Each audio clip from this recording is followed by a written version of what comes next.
आज हम देखेंगे BSc first year major maths का क्वेश्चन। ठीक है, क्वेश्चन हमें दिया हुआ है, यदि u इज इक्वल्स टू ई की पावर एक्स वाई जेड हो तो सिद्ध कीजिए कि डी की power 3u upon D X D Y D Z is equals to 1 plus 3x Y Z plus x square Y square Z square कोष्टक बंद E की पावर एक्स वाई जेड। ये हमें क्या करना है, सिद्ध करना है। ठीक है, सॉल्व करेंगे हम। u इज इक्वल्स टू ई की पावर एक्स वाई जेड, इसको हमने क्या मान लिया, समीकरण नंबर फर्स्ट। सिद्ध हमें क्या करना है, डी की power 3u upon D X D Y D Z is equals to 1 plus 3x Y Z plus x square Y square Z square E की पावर एक्स वाई जेड।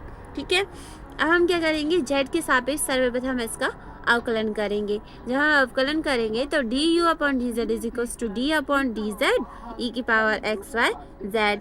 हमने क्या ले लिया, ये जो है u वाली इक्वेशन है, z के सापेक्ष उसका अवकलन करेंगे तो d you upon D z same आ जाएगा इज इक्वल्स टू ई की power x Y z point into x y. क्योंकि ये सूत्र से आया है। ठीक है, D upon D x e की power x is equals to क्या होता है, ई की पावर एक्स होता है, इसलिए हमने ई की power x Y Z same लिया है और सेकेंड वाले का अवकलन कर दिया। ठीक है, y के सापेक्ष अवकलन करने पर पहले हमने z के सापेक्ष किया था, अब हम y के सापेक्ष करेंगे तो d अपॉन डी वाई आएगा और D you upon D Z is equals to ये जो इक्वेशन थी हम उसका करेंगे। ठीक है, तो d upon D Y is equals नहीं, d upon D Y E की power x Y Z into x Y. ठीक है, ये सेम ले ली हमने। इसके बाद हम क्या करेंगे, इन दोनों का इंटू हो जाएगा तो D square U upon D square Y into D Z is equals to, अब हम क्या ले लेंगे, x यहाँ से बाहर ले लेंगे। ठीक है, क्योंकि हम y के सापेक्ष अवकलन कर रहे हैं इसलिए x बाहर ले लेंगे, d अपॉन डी वाई और e की पावर एक्स वाई जेड हमारा फर्स्ट और y हो जाएगा सेकेंड x। अब क्या करेंगे हम, x ले लिया हमने, उसके बाद जो फर्स्ट रहेगा वो हमारा सेम आएगा, सेकेंड का क्या हो गया, अवकलन हो गया तो 1 आ गया, प्लस हमारा जो सेकंड था वो हमारा सेम आ जाएगा और जो हमारा फर्स्ट था उसका अवकलन हो गया। क्योंकि हम y के सापेक्ष कर रहे हैं इसलिए यहाँ x और z बचा हुआ है, y का तो अवकलन हो गया तो D square Y D Y upon D Z. ठीक है, इज इक्वल्स टू ई की पावर एक्स वाई जेड यहाँ पर भी है और यहाँ पर भी है तो हमने इन दोनों से ई की power x Y Z common ले लिया, अंदर क्या बचेगा, x plus x square Y Z. ठीक है, x का इंटू हो गया और ये बाई जेड। अब हम नेक्स्ट पेज पर जाएंगे। वीडियो पसंद आ रहा हो तो प्लीज़ चैनल को सब्सक्राइब कर दें।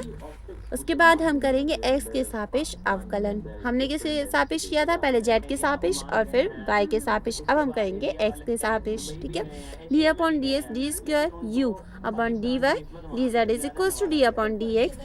अब हम क्या करेंगे, फर्स्ट और सेकेंड मान लेंगे। ठीक है, तो x plus x square Y Z और e की पावर एक्स वाई जेड, तो इन दोनों का हम इंटू करेंगे तो d की power 3u upon D X D Y D Z. ठीक है, इक्वल, अब ये जो सेकंड था उसको हम ले लेंगे। ठीक है, e की पावर एक्स वाई जेड। अब हमने जो बताया था कि फर्स्ट नहीं, मतलब इसमें हम करेंगे फर्स्ट वाले का क्या कर देंगे, अवकलन कर देंगे तो 1 आ जाएगा, प्लस यहाँ पे सेकंड का अवकलन तो 2x वाई जेड है ना, plus x square Y z e की power x Y z point y Z. ठीक है, ये हमारा सेकंड का अवकलन हो गया। अब ई की पावर एक्स वाई जेड जैसा का तैसा ले लेंगे। ठीक है, अंदर क्या बचेगा, 1 plus 2x Y Z plus ये जो क्या कहते समीकरण था वो सेम अंदर आ जाएगा इंटू वाई जेड ई की पावर एक्स वाई जेड तो हमने बाहर लिया हुआ है। ठीक है, ई की power x Y Z 1 plus 2x Y Z plus X Y Z, ये एक्स स्क्वायर था और ये x था, दोनों कैंसिल किया तो X Y Z plus x square Y square Z square. ठीक है, ई की power x Y Z 1 plus 3x Y Z, यहाँ पे देखो ये 2x वाई जेड था और ये x वाई जेड था तो 2 और 1 कितना हो गया, 3x वाई जेड हो गया plus x square Y square Z square same आ गया। ई की power x Y Z plus 1 plus 3 x Y Z plus x square Y square Z square, यही हमें सिद्ध करना था। तो जो हमें सिद्ध करना था वो हमारा आ चुका है, तो दस prove it. Okay, please subscribe the channel.